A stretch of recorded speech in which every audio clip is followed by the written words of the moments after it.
नहीं रह सकती, मैं इतना दर्द अब नहीं सहन कर सकती, ये क्या हो रहा है मेरे साथ, मुझे तो कुछ समझ नहीं आ रहा था।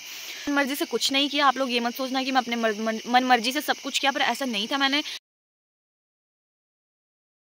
गुड मॉर्निंग दोस्तों, कैसे हो आप सब? होप सो सब ठीक होंगे। नया दिन नई शुरुआत और आप सबके साथ। आज मैं कोई ब्लॉग शूट नहीं कर रही हूँ, आज मैं एक सिंपल वीडियो शूट कर रही हूँ। जो मेरे साथ हुआ वो किसी और के साथ ना हो, इसलिए मैं ये वीडियो शूट कर रही हूँ। मैं इस वीडियो के ज़रिए ना कोई सिंपैथी लेना चाहती हूँ, ना मैं सब्सक्राइबर्स लेना चाहती हूँ, मैं कुछ नहीं लेना चाहती।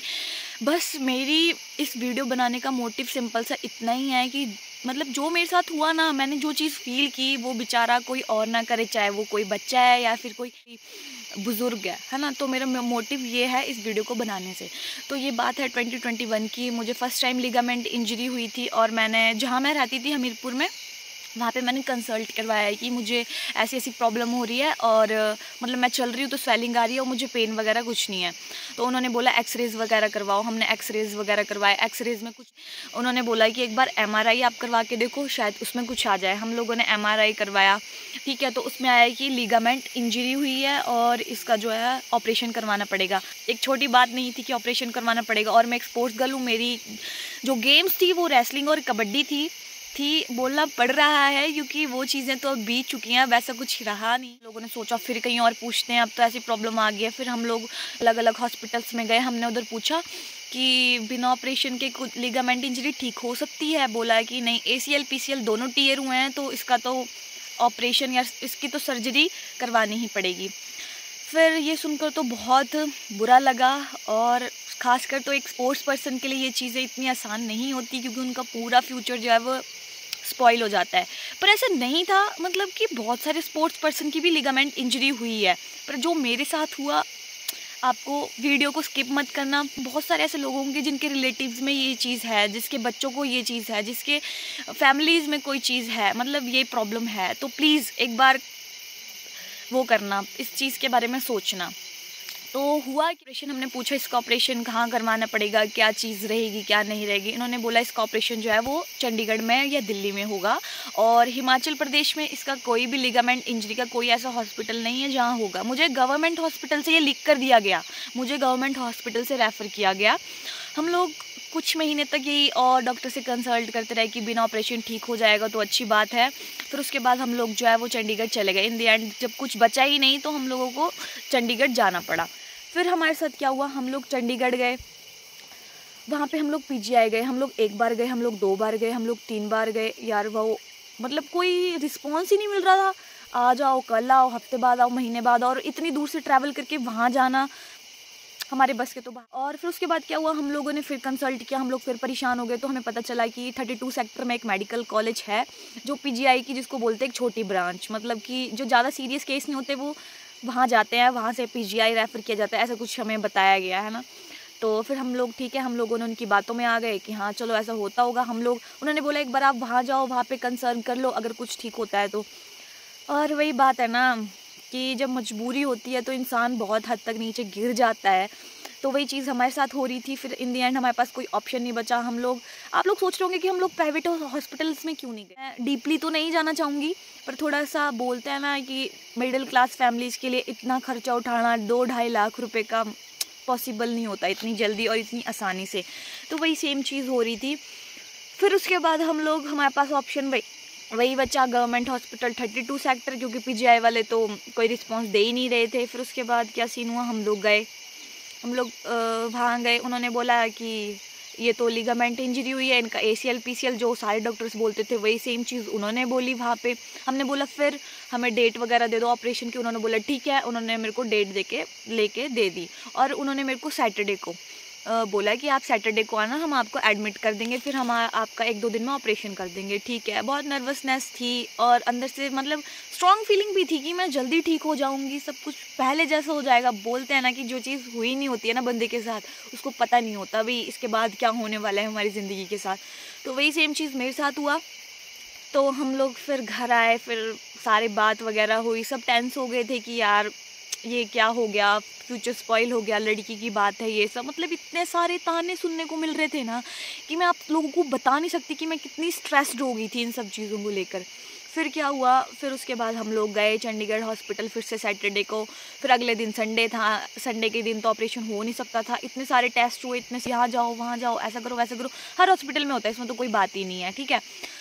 तो कंटिन्यूसली 3 दिन तक मेरे साथ यही चलता रहा, यहाँ जाओ वहाँ जाओ। एमरजेंसी वार्ड में मुझे स्ट्रेचर पे फेंक के रखा। मैंने जो वीडियो डाली है उसमें आप लोग वीडियो देख लेना, मुझे एक कमरा तक नहीं मिला।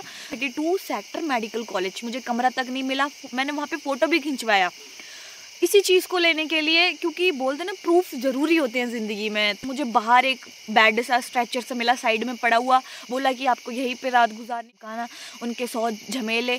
उन्होंने बोला कि हॉस्पिटल में जो वो खाना नहीं खा सकते, बाहर खाना पड़ेगा। अब यार पेशेंट है, पेशेंट को वो ना अंदर दे रहे हैं, बोल रहे हैं अभी आप लोग वार्ड में नहीं गए, आपको अंदर खाना नहीं मिलेगा, बाहर जाओ खा के आओ। एक तो बंदा इतना परेशान है, ऊपर से वो लोग बोलते हैं कि तुम लोग जाओ बाहर खा के आओ। यार परेशानी नहीं होती, हम लोग आते क्यों? मुझे समझ नहीं आता यार, ये कौन से रूल्स हैं? होते हैं यार, रूल्स भी होते हैं, कम से कम एक पेशेंट का दर्द तो समझो, ठीक है। उस चीज़ को भी हमने वो किया है कि चलो छोड़ो, जो भी चल रहा है चलने दो। ये सब चीज़ें हम लोगों ने सहन कर ली। फिर क्या हुआ, सारे टेस्ट वगैरह हो गए, सब कुछ ठीक आया, ठीक है। सब कुछ ठीक आने के बाद क्या सेम चीज़ हुई, ऑपरेशन थिएटर में मेरे को ले जा, थिएटर में चले जाओ तो फिर क्या ही पता कि ज़िंदा आना है या मुर्दा बन के आना है। तो ऐसा तो नहीं हुआ, पर उसमें क्या चीज़ हुई, वो लोग मुझे लेके गए ऑपरेशन थिएटर में। सबसे गंदी घटना क्या हुई वहाँ पे एक डॉक्टर आया, मैं ऑर्थो वार्ड में थी, ठीक है।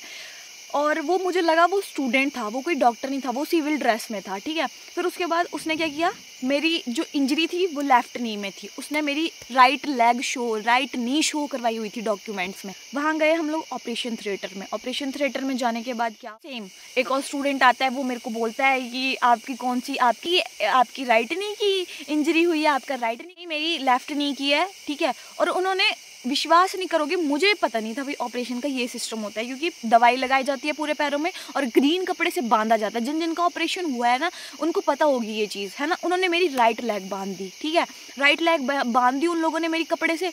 अब सोचो, वो तो बाई चांस मेरी किस्मत अच्छी थी कि मेरे से पूछ लिया गया कि आपको कौन सी नी का ऑपरेशन है। बाई चांस अगर मुझे ऑपरेशन थिएटर में लेके जाते तो मेरी ज़िंदगी तो बर्बाद हो जानी थी। वहाँ गई तो बोला आपने ये कपड़ा क्यों बनवाया। अबे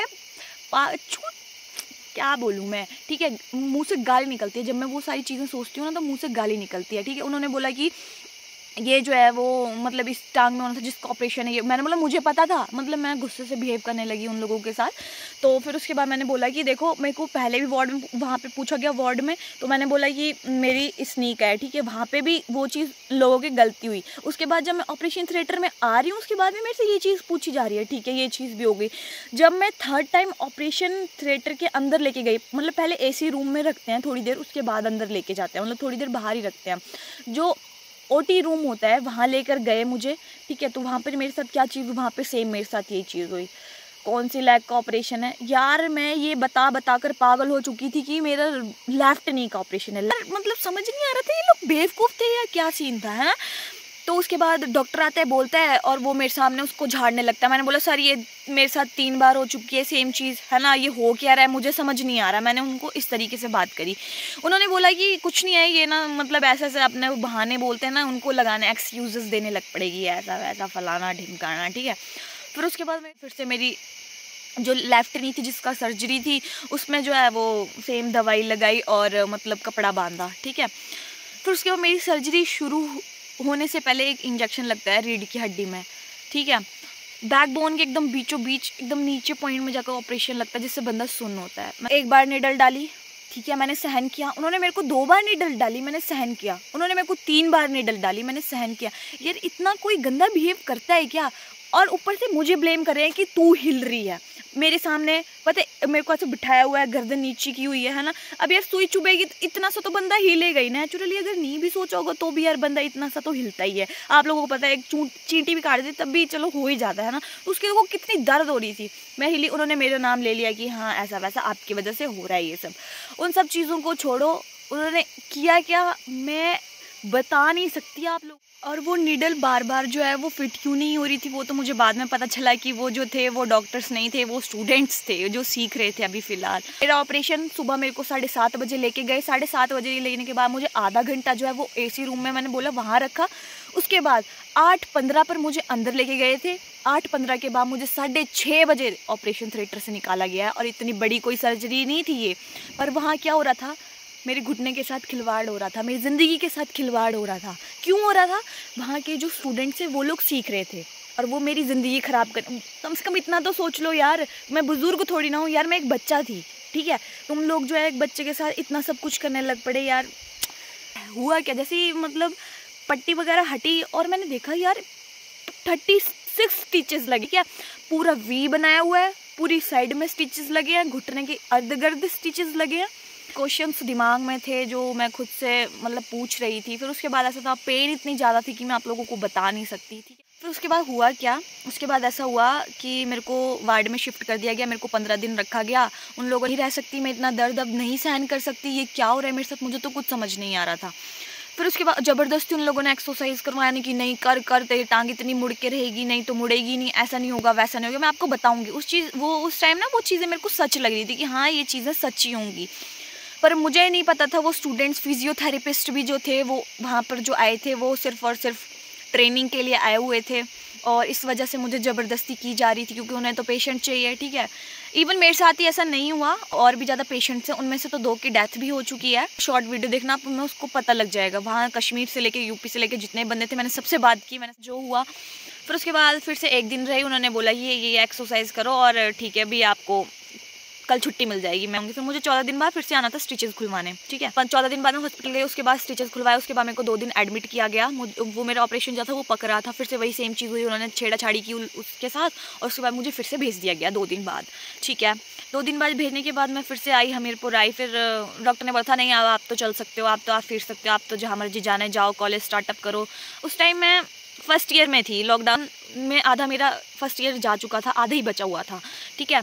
तो मैं जैसे ही कॉलेज जाने लगी, मतलब मैं गई और मैंने क्लासेस के लिए, हमारे ना मतलब सीढ़ियाँ स्टेयर्स ज़्यादा हैं, तो मैं वहाँ पे चढ़ने लगी तो मैंने फील किया कि मुझे ना कुछ प्रॉब्लम हो रही है। और मुझे क्या प्रॉब्लम हो रही है, जो मुझे पहले होती थी, मेरी नी जो है वो लॉक हो जाती थी, आपस में जो हड्डियाँ थी ना वो लॉक हो जाती थी। उससे क्या होता था, मतलब मुझे बैठकर पूरा हिल डुल करनी पड़ती थी, उसके बाद वो लॉक खुलता था, तभी मैं नेक्स्ट स्टेप ले पाती थी। तो मेरे साथ ये चीज़ें होती थी, ठीक है। मैं रूम गई, मतलब दिमाग में वो चीज़ चल रही थी कि मेरे साथ ऐसा हो रहा है, मुझे पुराना जैसा फील हो रहा है, मुझे पुराना फील हो रहा है, मतलब मैं ऐसे सोच रही थी।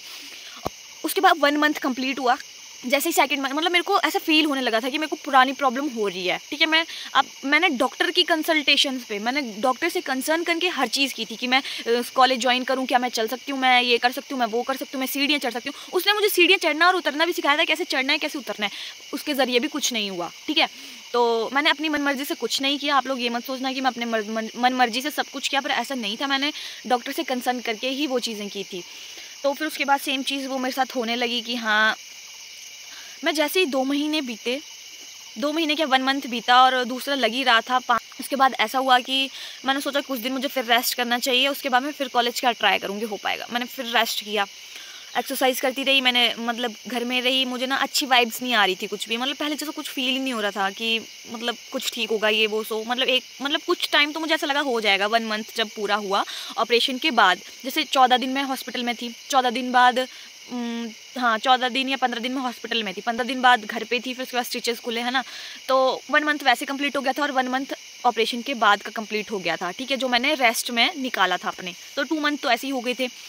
फिर उसके बाद क्या सीन हुआ जी, जैसे ही 3rd मंथ लगा, मतलब सैकी मैं बेड पे बैठने लगी और मेरी नी लॉक हो गई। और मैं उस चीज़ को देखकर इतनी परेशान कि मैंने इतनी दर्द सहन की, वो भी सेम प्रॉब्लम के लिए यार है। मैंने मतलब इतना सब सहन करके इतनी से, तो आप लोग विश्वास नहीं करोगे, मतलब कुछ दिन तो मेरे दिल में ये आया था कि मुझे सुसाइड कर लेना चाहिए। मैंने डॉक्टर को फ़ोन किया, मैंने डॉक्टर को पूछा, मैंने बोला डॉक्टर सेम ऐसी ऐसी प्रॉब्लम आ रही है और मैं क्या करूं, ठीक है। मैं कहीं गई नहीं थी, मैंने कुछ नहीं किया था, मैं सिर्फ 1 दिन कॉलेज गई थी। 1 दिन कॉलेज जाने के बाद मेरे साथ वो चीज़ हुआ, मैं फिर से रेस्ट पर थी, ठीक है। तो मैं गई, फिर से गई मैं हॉस्पिटल। उसने बुलाया कि मंडे को आ जाना और फिर देखते हैं क्या बनता है, ठीक है। मंडे को गए, MRI उसने फिर बोला करवाने के लिए, MRI करवाया जी। उसने बोला कि जो स्क्रू है वो तो पीछे हो जाता है, वही चीज़ हमारे साथ हुई। बायोडिग्रेडेबल स्क्रू डालने थे और वो मेटल के डले, हमें पता नहीं था ना, हमें इस चीज़ के बारे में कोई नॉलेज दी कि बायोडिग्रेडेबल होता है, ये होता है, वो होता है, फलाना होता है, ढिमकाना होता है। उसके दिल में जो आया उसने वो फिट कर दिया, ठीक है। वो होता है ना, डॉक्टर पहले बताते हैं, उसने कुछ नहीं बताया भाई, चीज़ आ गई। फिर हमने पूछा कि अब इस चीज़ का क्या है। उन्होंने बोला कि, मैंने बोला ऐसा क्यों हुआ। बोला कि आपने जो है वो सीढ़ियाँ उतरी, ये किया वो किया। वो चीज़ मैंने उसको बोली कि मैंने सीढ़ियाँ उतरी है, उसके बाद मेरे को ऐसा लगा कि मेरे साथ कुछ होने वाला, तो उसने मेरे ऊपर ब्लेम कर दिया सारा कि तूने सीढ़ियाँ उतरी। जबकि अगर आप लोग किसी डॉक्टर से लेकर जिसके साथ ऐसा हुआ है उस बंदे से पूछ लेना कि 15 दिन की एक्सरसाइज अलग होती है, 15 दिन बाद एक्सरसाइज अलग होती है, 1 महीने बाद एक्सरसाइज अलग होती है, ठीक है। तो उसमें सीढ़ियाँ चढ़ना उतरना सब कुछ बताया जाता है, ठीक है। तो मैंने बोला तो सर आपने ये चीज़ बोली थी, आपने तुमको कैसे चढ़ते हैं कैसे उतरते हैं ये भी बताया था। वो कंफ्यूज, उसने कुछ ना बोला, उसने बोला कि नहीं नहीं, बोला हमारी गलती नहीं है। क्यों, हमें तो उस टाइम पता नहीं था कि मेरा जो ऑपरेशन हुआ है वो स्टूडेंट्स के थ्रू है, हम तो ये लेकर चले हुए थे, ये हमारा तो नवीन मित्तल डॉक्टर ने ऑपरेशन किया हुआ है, ठीक है। फिर से वही सेम चीज़, इसका क्या होगा, री ऑपरेशन करना पड़ेगा, री सर्जरी करनी पड़ेगी, फिर इसको फिर से फिट करना पड़ेगा, ऐसा वैसा उन्होंने बोल दिया।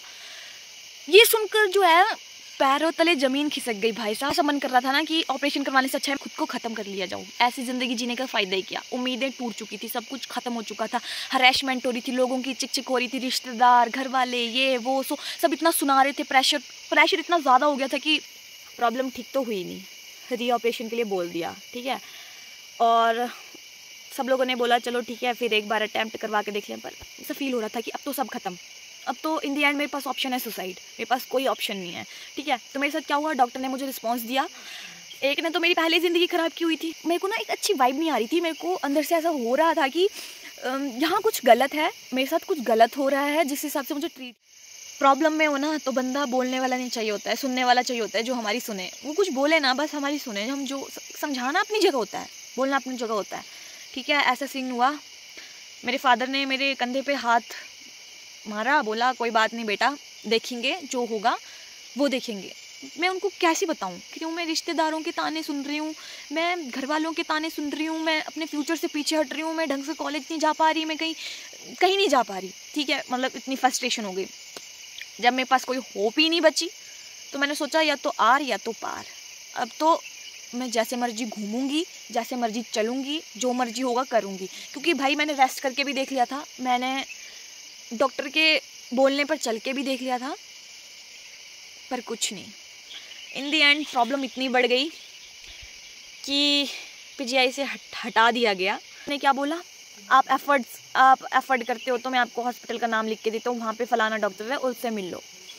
अबे भड़वी, चूतिया समझ के रखा था उन लोगों ने हम लोगों को, हॉस्पिटल वालों ने, ठीक है। हम लोग एफर्ड करते तो हम लोग तेरे पास आते कि हम सरकारी हॉस्पिटल में क्यों मरते भैया आकर, हम लोग पहले ही प्राइवेट हॉस्पिटल में नहीं चले जाते। तो उसके बाद तो था नहीं कुछ ऑप्शन, यही बोल सकते थे हाँ ठीक है करवा देंगे, और क्या, ज़िंदगी तो बचानी थी। तो मैं वहाँ खड़े होकर कुछ नहीं बोला, बस मेरी आंखों से आंसू निकल रहे थे। वहाँ पे और भी बैठे हुए थे, मतलब उन्होंने बोला कि बेटा कुछ नहीं होता, गॉड ब्लेस यू, सब ठीक होगा। पीजीआई से हटाने के बाद क्या हुआ, रोना धोना चलता रहा, घर आई, स्ट्रेस रही, भूख। आपने देखा ना हो तो शॉर्ट वीडियो में देख लेना मेरी पुरानी फ़ोटोज़, आज भी मैं कंपेयर करती हूँ ना, बहुत दिल को बहुत दुख होता है कि ऐसा मन नहीं करना, चिड़चिड़ा, लड़ाई झगड़े। इवन मेरा ऐसा हो गया था कि मुझे कोई कुछ बोलता था ना तो मैं उसको बोलने की बजाय उससे लड़ने लगती थी, चाहे वो मेरे फ्रेंड्स हों, चाहे मेरे क्लोज़ फ्रेंड्स हों, चाहे मेरे फैमिली मेम्बर्स हों, मेरे रिलेटिव्स हों, मेरे जो मर्जी हों। मतलब मैं इतनी ज़्यादा चिड़चिड़ी हो गई थी खुद को लेकर कि मेरे से कोई बात करता था तो मैं उसको आंसर देने की बजाय उससे लड़ने शुरू हो जाती थी। तो ये सब मेरे साथ होने लगा, मतलब मेंटली अनस्टेबल हो गई थी मैं कि मैं करूँ क्या, मैं कहाँ जाऊँ, मैं किसके पास जाऊँ, मैं किससे हेल्प लूँ, मैं किसको मैसेज करूँ, मैं किसको फ़ोन करूँ यार कि मेरी हेल्प कर दो कोई, मेरे को अपनी ज़िंदगी बचानी है। मेरे पास ऐसा कोई था भी नहीं, ठीक है, पर आपकी हेल्प करने कोई नहीं आता। सब ये बोल देंगे ये कर लो, वो कर लो, फलाना कर लो, ढिमकाना कर लो, अपनी सब सुना के चले जाते हैं भाई। घर आकर सुनाएंगे, जब आपको मदद की ज़रूरत पड़ेगी कोई नहीं आता। सेल्फ एक्सपीरियंस है भाई, मेरा सेल्फ एक्सपीरियंस, चाहे कोई मर्जी हो वो, ठीक है। गवर्नमेंट हॉस्पिटल वाले भी ऐसा करने लगे हैं, डॉक्टर पे भरोसा नहीं करेंगे भाई। इंसान किस पे भरोसा करेगा ये बताओ आप मेरे को। डॉक्टर पे बोलते हैं डॉक्टर भगवान समान, मैं नहीं बोलती सारे डॉक्टर एक जैसे होते हैं, पर उसने जो मेरी ज़िंदगी के साथ खिलवाड़ किया बहुत गलत। अब इन सब में देखा जाए तो मेरी तो कोई गलती नहीं थी, ठीक है। मैं प्राइवेट हॉस्पिटल में भी गई, गवर्नमेंट हॉस्पिटल में गई, अब डॉक्टर मुझे मना करता तो आज तो मैंने प्राइवेट हॉस्पिटल में ऑपरेशन करवाया ही है ना उनके बोलने पर। तो उस टाइम पे भी मैं करवा सकती थी अगर मुझे पता होता कि यहाँ पर जो है वो ऐसे मेरी टांग ख़राब कर दी जाएगी या मुझे बहुत बुरे तरीके से ट्रीट किया जाएगा या फिर स्टूडेंट्स के ज़रिए मेरा ऑपरेशन किया जाएगा। अगर मुझे डॉक्टर एक बार भी बताता या हमसे कोई एग्रीमेंट साइन करवाया जाता कि आपका जो ऑपरेशन है वो स्टूडेंट्स के थ्रू होगा, कल को कुछ होता है तो हमारा ये कुछ, तो हमारे से ऐसा कुछ भी नहीं करवाया गया था। तो देखो, एक डॉक्टर की गलती की वजह से आज मैं कहाँ पे हूँ और मेरे को कितनी सारी चीज़ें फेस करनी पड़ी। मेरी स्टडीज़ ख़राब हुई, ठीक है। मुझे फाइनेंशियल हेल्प, मैंने जो बोला कैसे कैसे मुझे लोगों मतलब कैसे कैसे हम लोगों को वो चीज़ करनी पड़ी, उस चीज़ वो सब चीज़ें जो है एक डॉक्टर की गलती की वजह से हुआ। अगर डॉक्टर हमें पहले वो चीज़ बता देता तो जो पहले हमने सर्जरी में पैसे लगवाए थे उससे हम ये वाली सर्जरी करवा सकते थे, ठीक है। तो इस चीज़ को सोचकर बहुत डिमोटिवेशन मिलता है कि जो हुआ बहुत गलत हुआ, पर जो हो चुका है उसको हम नहीं बदल सकते। आगे के लिए आप लोगों को अवेयर करना चाहूँगी कि प्लीज़ 32 मेडिकल कॉलेज में ना ही जाएं तो बहुत बेटर है, क्योंकि मैंने आपको जैसे पीछे वीडियो में बताया कि 2 वो डेथ हो चुकी है, ठीक है। तो शायद उनके साथ भी ऐसे ही कुछ हुआ होगा, क्योंकि उनकी बैकबोन, एक का तो बैकबोन का ऑपरेशन हुआ था जिनकी डेथ हुई है और एक का कूल्हे का ऑपरेशन हुआ था, ठीक है। तो वो सारी चीज़ें आप लोगों के साथ भी हो सकती हैं जो चीज़ें हमारे साथ हुई, इसलिए जो हमें फेस करना पड़ा वो आपको ना फेस करना पड़े, ठीक है। तो प्लीज़ मैं आपको यही सजेस्ट करूँगी कि पैसों के चक्कर में अपनी ज़िंदगी मत बर्बाद करना। प्लीज़ आप कहीं अच्छे से अच्छा हॉस्पिटल प्रेफर करना, अच्छे से अच्छा डॉक्टर प्रेफर करना और ऑपरेशन करवाने से पहले हर चीज़ को क्लियर करना, क्या हमारे अंदर डाला जा रहा है, क्या नहीं डाला जा रहा है, उसके क्या प्रॉब्लम्स रहेंगी, क्या रहेगा क्या नहीं रहेगा। प्लीज़ आप लोगों से एक ही रिक्वेस्ट है, ठीक है, क्योंकि आपने देखा ही कि मैंने इतने से टाइम में कितना सब कुछ फेस किया। 3 साल से मैं कंटिन्यूसली ये सब फेस कर रही हूँ, तो आप लोग ऐसा ना करें। इसलिए thank you for watching this video and आप लोग एंड तक बने रहे, इसके लिए बहुत बहुत शुक्रिया। और बस एंड में एक यही रिक्वेस्ट है कि इस वीडियो को शेयर ज़रूर करना प्लीज़। आपके एक शेयर से ना किसी की ज़िंदगी बच सकती है, ठीक है। मुझे तो कुछ हासिल नहीं होने वाला इस चीज़ से, क्योंकि ठीक है अभी मैं ऐसे कि आपका एक शेयर जो है वो किसी की ज़िंदगी बचा सकता है, ठीक है।